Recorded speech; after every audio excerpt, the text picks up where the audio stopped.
Hello, this is Claire Louise Huter, and I am starting the weekly self-reflection for Project Human's volunteer program.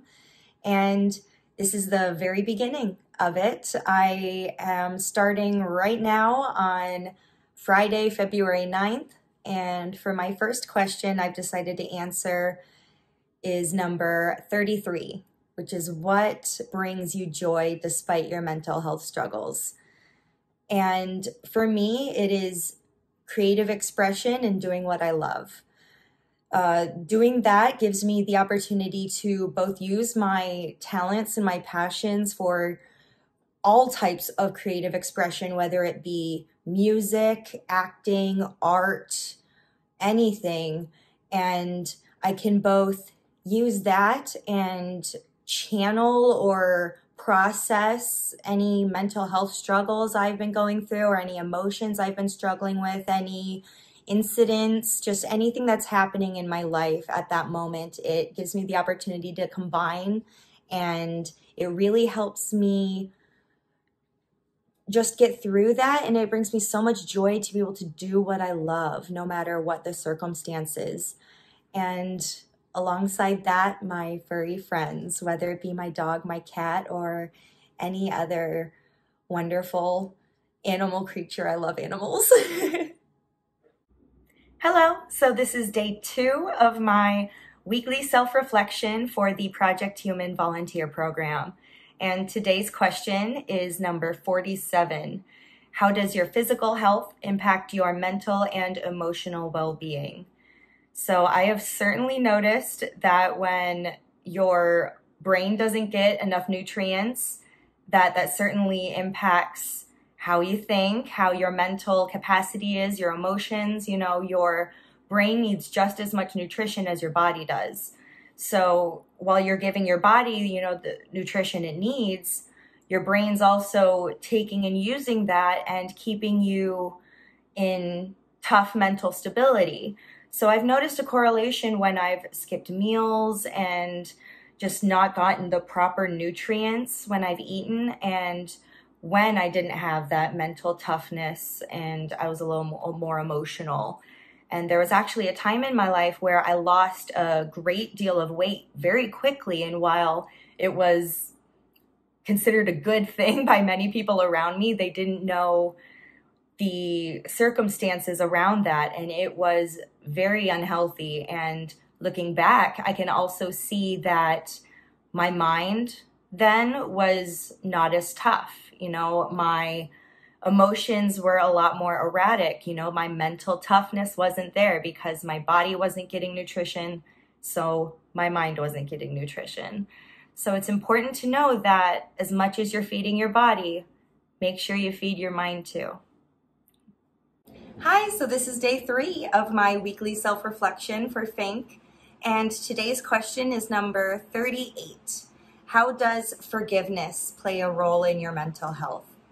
So I certainly believe that not only forgiving those who have done me wrong, who I believe have done me wrong, is certainly beneficial to healing and growing, learning from that moment and moving on, but not just that, but also forgiving myself, forgiving myself for lapsing, because everyone relapses. Everyone has those moments where you just can't hold on and, you slip, and it's okay as long as, you pick yourself back up and you keep moving forward. So forgiving myself, forgiving yourself is an important step in that. And especially when it's come to with having borderline personality disorder, when I have those moments when I feel my emotions slipping away from me, the most important thing when I finally grasp it again, with anybody else who has had borderline, how you can just switch like that. And once you're back, it seems so trivial, like it could have been over nothing, but it didn't seem like nothing. So forgiving yourself, forgiving myself over doing that and being like, it's okay. You will do better next time. Everyone makes mistakes. I feel like it's the most important part one of the most important parts of mental health, because we are not all perfect and we need to understand that. Forgiveness is key. Hi, it's day 4 of my weekly self-reflection for Project Human. And today's question is number 2. What situations trigger your PTSD, CPTSD symptoms, and what coping strategies have you found effective?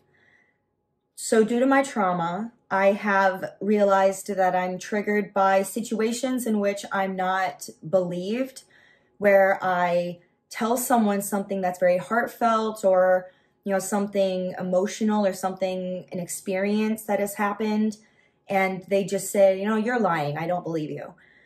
And I've also found in the past that loud, crashing, sudden sounds like that will cause me to go into pretty much a fight or flight mode. Happily, that trigger is not really there anymore. I've worked my way through that one happily, and it'll very few times it will actually affect me like that anymore.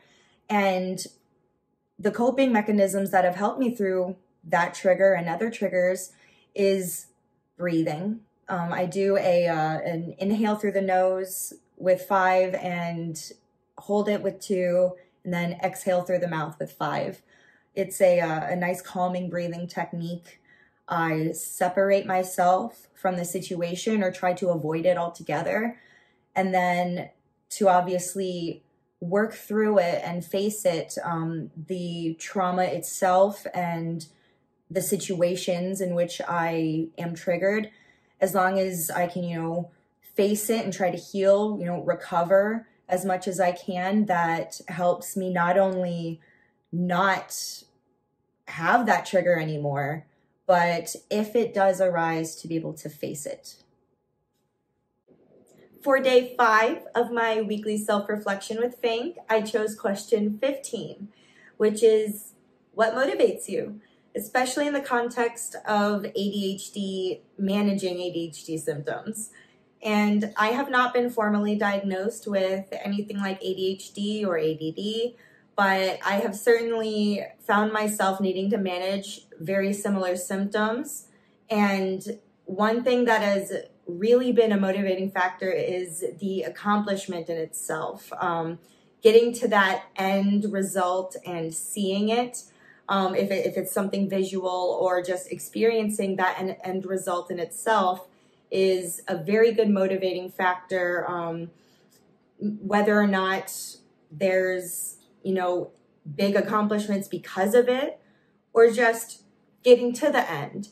Either way, it's very motivating to get to that point.